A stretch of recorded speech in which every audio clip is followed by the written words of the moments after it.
One take, Timmy. Let's go.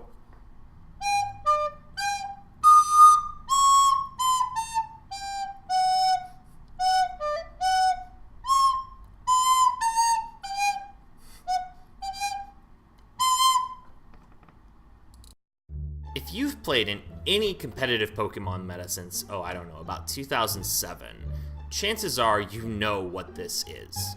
It's a Heatran, and it's been really, really prevalent in just about every Pokemon meta since its inception.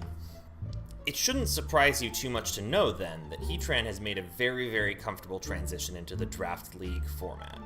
It has fantastic roll compression, it's capable of breaking as well as playing defensive roles, and it has a fantastic defensive typing. So let's get into what makes Heatran so great.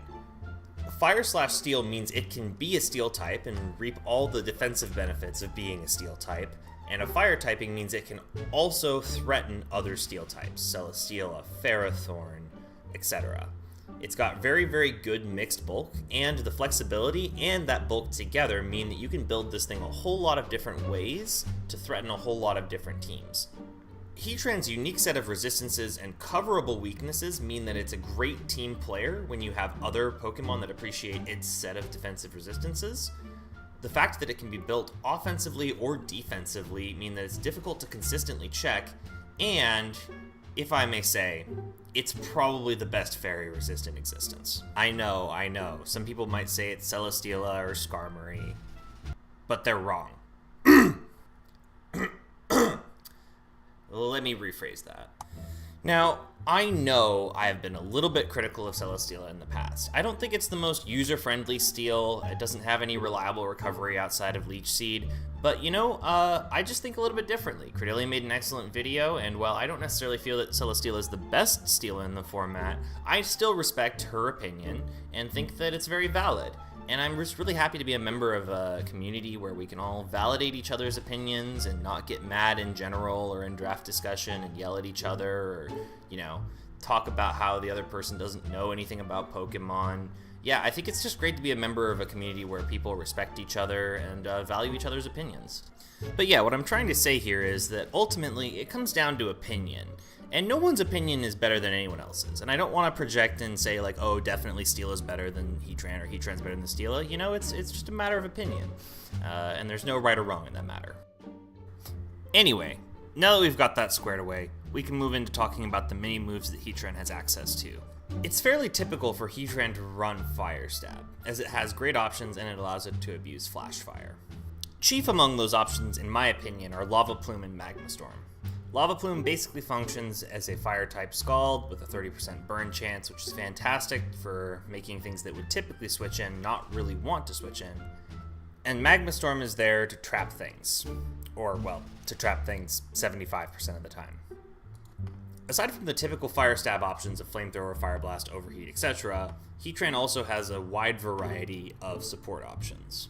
Protect and Toxic are there to function in tandem. Protect is also great for scouting choice items. Roar is great for disposing of things that would otherwise set up on Heatran.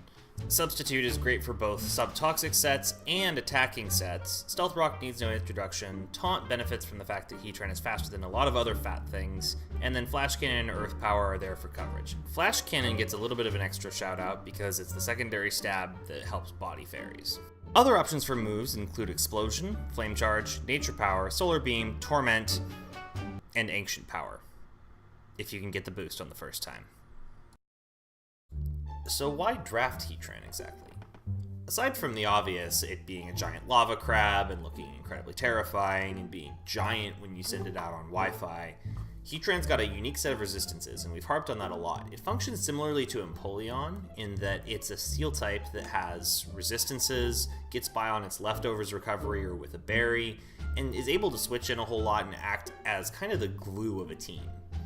Another reason to draft Heatran is if you've got a good fairy type that's in your sights, something like a Tapu Bulu or a Mega Gardevoir, for instance, and you want something that's going to scare steel types. Another reason to draft Heatran is if you want a Fire-type breaker that fills a lot of other roles, things like setting Stealth Rocks or being a Steel type. It's fantastic at those things. However, don't mistake me referring to Heatran as a Gloomon as me saying Heatran fits on every team. In fact, it really doesn't.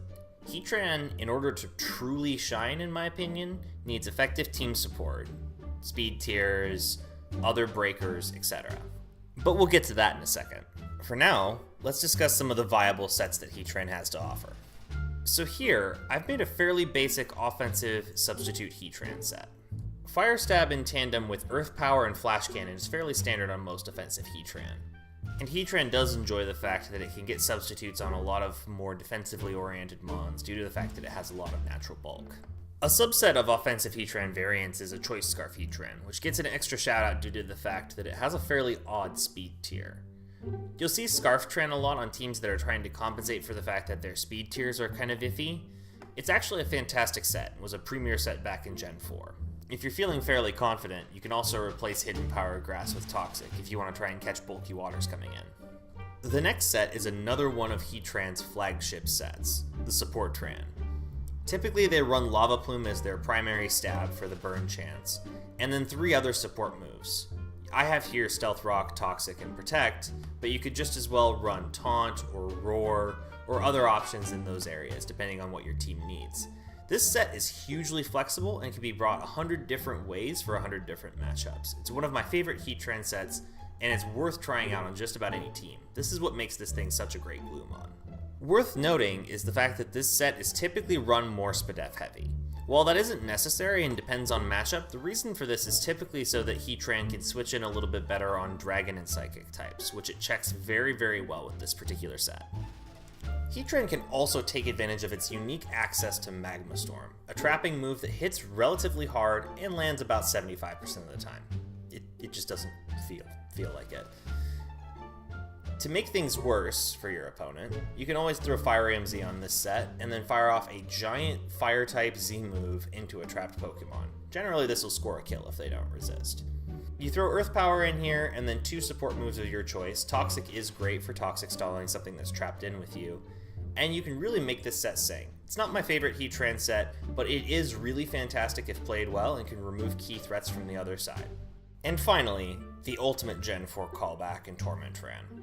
I wanted to give this set a shout out because it's really interesting and unique, and not everyone's heard of it in this day and age. Torment keeps mons from using the same attack twice, and since a lot of Pokemon only pack a single coverage move that can break one of Heatran's subs, Torment Heatran can use Protect to basically never have its sub broken, at least not in a single hit. This frees you up to fire off Lava Plumes, or to click Toxic, or to just generally be a nuisance and PP stall people. But what kind of monster would do that? So, now that we've discussed a couple potential Heatran sets, let's discuss potential pairings. I wonder what we could pair Heatran with. I wonder. Heatran and Tapu Bulu are one of the most talked about pairings in Draft, and rightfully so. They come in on and beat each other's checks, and Heatran really loves the residual recovery from grassy terrain. Their combined set of resistances is fantastic. They switch in well on each other's weaknesses, and the 2 of them breaking in tandem is a terrifying force. Just please don't call them a core. At least not while I'm within earshot. When it comes to finding potential draft partners for Heatran, look for Pokemon that appreciate what Heatran brings to the table, a fire immunity and a load of resistances. Grass types appreciate Heatran's immunity to fire and resistance to a lot of their common other weaknesses. Ground immune mons in particular are nice pairings for Heatran, especially things that bring defog or other support options that Heatran doesn't have to the table, things like Rotom Wash. Fairy types also appreciate Heatran's ability to break steals, which are one of their more common resists in the meta. Bulky Psychics are generally great switch-ins within the format, and Heatran appreciates having one around to switch into fighting hits.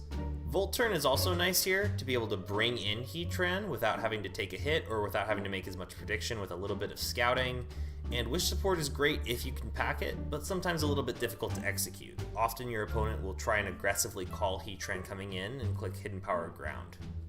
If you do choose to draft Heatran, you should be wary of how your opponents will probably try to keep it in check. Hidden Power Ground is something to expect around just about every corner. Heatran is very, very weak to ground, it goes without saying, and even an uninvested hit from HP ground can typically 2 a KO at the very least. Bulky water types are also dangerous as they can switch in, force Heatran out with their stab, and typically Heatran's best way of dealing with them is Taunt or Toxic. Expect that opponents will bring things like Heal Bell or maybe Flame Orb on a Milotic to help deal with this. Heatran's relatively middling speed tier is also abusable. Faster threats like Garchomp and Terrakion will typically force it out. Garchomp in particular gets a special shout out for being a very strong resist that's faster and can also take advantage of forcing Heatran out to set Stealth Rocks. Finally, in a pinch, other fire types switch in fairly well on Heatran's dual stab, and if Heatran's lacking Earth power, it may struggle to deal with them. So at the end of this video, it comes down to me to render a verdict on Heatran, where I think it fits in tier 1, whether I think it's a good choice, and I do. I think Heatran's a fantastic choice, and for that reason, I give it an A- rating. Heatran is an excellent breaker and an excellent Gloomon for your team. However, if you don't surround it with the right speed tiers, and with extra mons that can help support it, things that can set Stealth Rocks, or defog, or do the things that Heatran can't do, you'll end up disappointed with it. It can be a lot of things, but it can't be everything, and its middling speed ultimately holds it back from an A or an A+ rating. However, pair Heatran up with a grass type like Celebi or Tapu Bulu, and it will absolutely do work for your team. It's a fun mon to use, and I absolutely recommend drafting it at some point and playing around with it. And that is all I have. Thank you guys so much for watching, and I'll see you next time.